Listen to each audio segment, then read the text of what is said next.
This is WGRZ TV, Buffalo, New York. Now, here's News Center 2 Nightside with Rich Gilman, Barry Lillis Weather, and Ed Kilgore Sports. Good evening. Could it bring 40 years of hostility to an end? In Algiers tonight, the parliament of the Palestine Liberation Organization officially declaring a Palestinian homeland while recognizing the right of Israel to exist. Although no new boundaries have been set for the new state, it could be the first step toward peace between Arabs and Israelis in the Middle East. And as News Center 2 Nightside reporter Alison Rosati found out tonight, this historic event is sending shockwaves half a world away in western New York. Why does it say Arab world across Israel? Because there's no Israel. Calm conversations grew loud tonight as Israeli and Palestinian students sat down face to face, reacting to the PLO's move to recognize Israel as a country. Members of the Palestinian Student Organization say while they support what the PLO decides, they would like to see more media attention on what Israel is willing to offer. For a practical solution and for what's going on, I'll accept it. But from my heart, we believe it's our land. We became now in opposition. We are asking for something. That's not we. See, you have to look at it from the other position. What those people are taking, what Shamir gave, what Begin gave, what the whole Israel gave. Members of the Israel Student Organization, however, say the PLO must demonstrate its sincerity before the PLO's words recognizing Israel will be accepted. And I understand that they have a love for their country too. Unless they stop all their terrorism, unless they can prove to the world by their actions that peace is what they're actively seeking, and it's just words. If they can prove it, then I see it as a positive step. But peace does not exist even here, especially when it comes to who can really call Israel a homeland. With King Abdullah in 1950. Students here agree communication is key to resolving the conflict. Yet even at this level, common ground is hard to find. Because the PLO's move does spark discussion here and in the international arena, Middle East expert Dr. Russell Stone sees it as a positive thing, yet doesn't expect immediate change. It will open up discussion. There are still too many question marks to say whether it will make any difference. So while differences remain, so does dialogue, and in that remains hope for peace. Alison Rosati, News Center 2 Nightside, Amherst. Israeli Prime Minister Yitzhak Shamir is putting a new government together tonight. Shamir getting the go-ahead to form a new ruling body after meeting with ultra-Orthodox religious parties, which have pledged their support to Shamir's conservative Likud party. It's not known what role the left-wing Labor Party will play in the new Israeli government. Soviet leader Mikhail Gorbachev appears to be heading for the United Nations.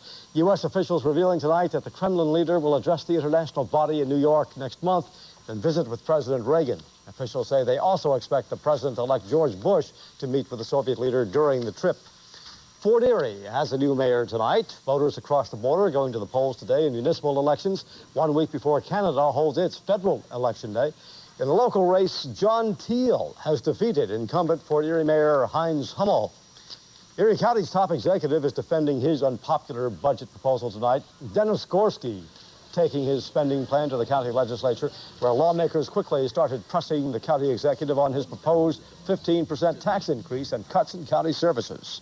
It is very disheartening to legislators to see a budget increase in that amount, coupled especially with cuts which devastate many of the county services and cultural agencies that we have. I'm a politician like you, a public official.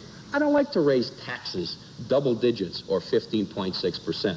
But I believe leadership requires, I believe that responsibility dictates that when you already cut $17 million, The budget hearings are slated to last until November 22nd, after which the legislature has until December 6th to act on the spending plan.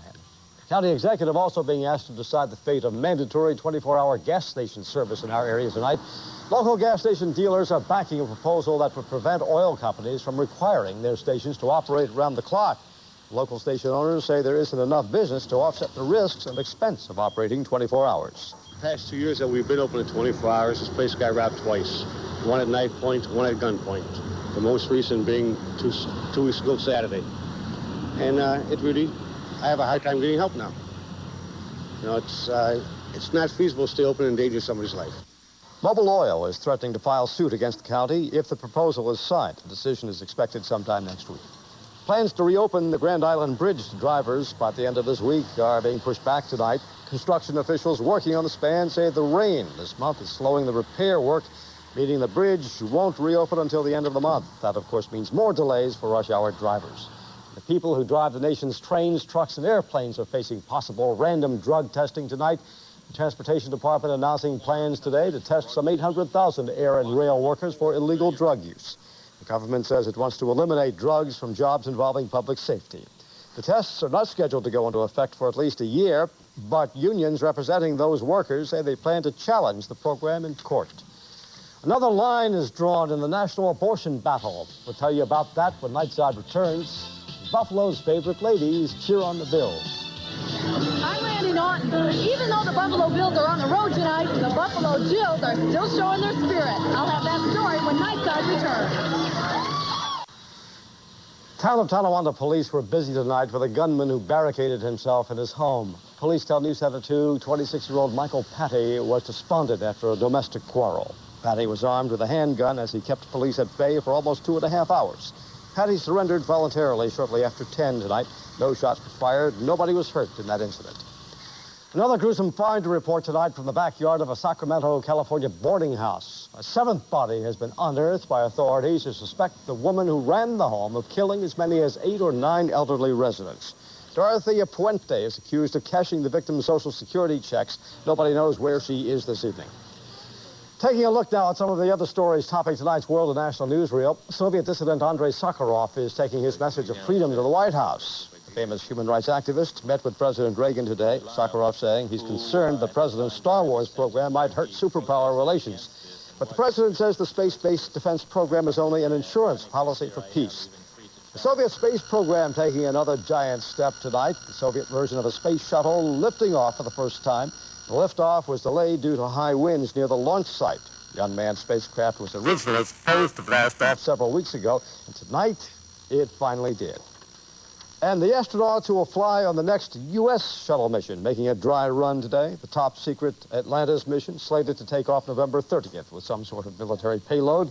7 astronauts who will fly the mission going through a practice countdown at Cape Canaveral. The U.S. Supreme Court has once again upheld a woman's right to have an abortion. The justices have agreed not to hear an appeal of an Indiana Supreme Court ruling that says a woman can abort her pregnancy without her husband's consent. The case involving an Indiana man who was trying to stop his wife from ending her pregnancy. Temperatures topping the 60-degree mark. Sally Ann standing by with a Tuesday forecast you're going to like. A bit later, look who's twisting the night away for his 40th. A princely party in our People File when Nightside comes back.